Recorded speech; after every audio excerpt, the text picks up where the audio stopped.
যুবকেরা শোনো, আল্লাহ তাআলা আমাদের যে দেহটা বানিয়েছেন, জন্ম থেকে 25 বছর পর্যন্ত গ্রোথ, বলো এই সময়ে কি পড়ে বোঝা যায় না।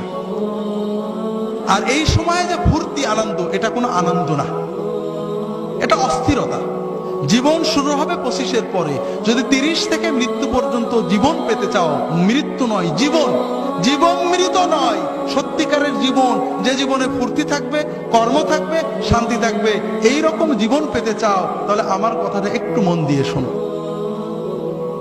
আল্লাহ তাআলা যে নিয়মে বানিয়েছেন, প্রকৃতির সাথে যুদ্ধ করে আমরা জিততে পারবো না, আল্লাহর প্রকৃতিকে মেনে নিতে হবে। আল্লাহ তাআলা আমাদের সৃষ্টি করেছেন, প্রতিদিন 6-7 ঘন্টা তুমি ঘুমাবে, গভীর ঘুম, 1-2 ঘন্টা খেলবে, কঠিন পরিশ্রম, তোমার শরীর ঘেমে রক্ত টকবক করে বেরেনে যাবে। ফুটবল, হাডুডু, ব্যাডমিন্টন, ভলিবল, দৌড়, সাঁতার, এগুলো খেলতে হবে। এরপর 1-2 ঘন্টা আল্লাহর ইবাদত করতে হবে, আল্লাহর সালাত, সিয়াম, জিকির, যতটুকু পারা যায়। তাতে তোমার আত্মা সুস্থ হবে, তোমার মন পরিশুদ্ধ হবে, তোমার আত্মা, মন, দেহ সবকিছু প্রোডাক্টিভ হয়ে যাবে। এরপরে তুমি 4-5 ঘন্টা তোমার 25-এর পরের জন্য কর্ম বা শিক্ষা নেবে।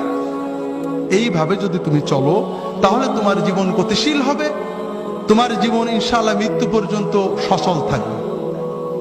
কিন্তু তুমি এখন খেলাধুলো বন্ধ হয়ে গেছে, সারাদিন মোবাইল, ইলেকট্রনিক মিডিয়া, আর খাওয়া তো কি খাচ্ছে আমরা দেখছি। ইউরোপ আমেরিকার লোকেরা কিছু সুস্থ থাকে, ঠান্ডার কারণে ওরা দৌড়াতে হয়, পরিশ্রম করে, আমরা গরমের কারণে ওইটাও করি না।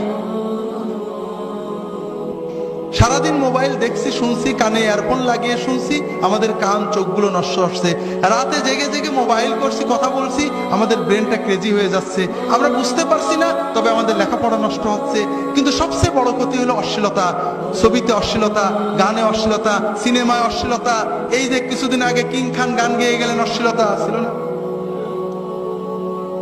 কিছু মানুষ কোটি কোটি টাকা কামাই করেছেন, করছেন এই সব অনুষ্ঠান, কিন্তু আমাদের যুবকদের কি হচ্ছে, অস্বীকার করার উপায় নেই। তাদের ভিতরে অস্থিরতা জন্ম নেয়, তাদের মনে হয় আমি আরো দেখি, আরো দেখি, টিভিতে বন্ধ হয়ে গেল, দেখি পাশের বাড়ির মেয়ের সাথে দেখা যায় কিনা, এইটা করে ওর অস্থিরতা, ওর পড়তে মন চায় না, ওর মোবাইল করতে মন চায়, ওর মনে হয় গল্প করি, এরপরে ও পাপের পথে চলে যায়, এরপরে হিরোইন ধরে, এরপরে ইয়াবা ধরে, এরপরে লেখাপড়া নষ্ট হয়ে যায়, ওর 25 হতে হতে ওর জীবনটা ক্ষতিগ্রস্ত হয়ে যায়, এর পরের জীবন মৃত হয়ে যায়, বাঁচতেও পারে না, মরতেও পারে না, ও হিরোইন গ্রহণ করে, মাদক গ্রহণ করে, এইভাবে সমাজটা আস্তে আস্তে ধ্বংস হয়ে যাচ্ছে, ঠিক না ভাই?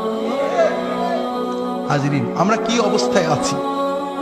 সেদিন বাসে চড়ে ঝিনাইদহ থেকে যাচ্ছে, এই ঢাকা থেকে ঝিনাইদহ যাচ্ছে চুয়াডাঙ্গার বাস। আমার সামনের সিটে বসে আছেন চুয়াডাঙ্গার 2 জন বা মেহেরপুরের হবেন, গল্প করছেন। আমি তো চিনি টিনি নেই, তারা গল্প করছেন যে কি বলবো ভাই, এখন এই যে যত ছাত্র নেতা, এর দলমত নির্বিশেষে যত ছাত্র নেতা আছে, যুব নেতা, এদের অধিকাংশ হিরোইন খায়, মাদক খায়, অনেকে মাদক ব্যবসা করে। কথা বুঝেছেন তো?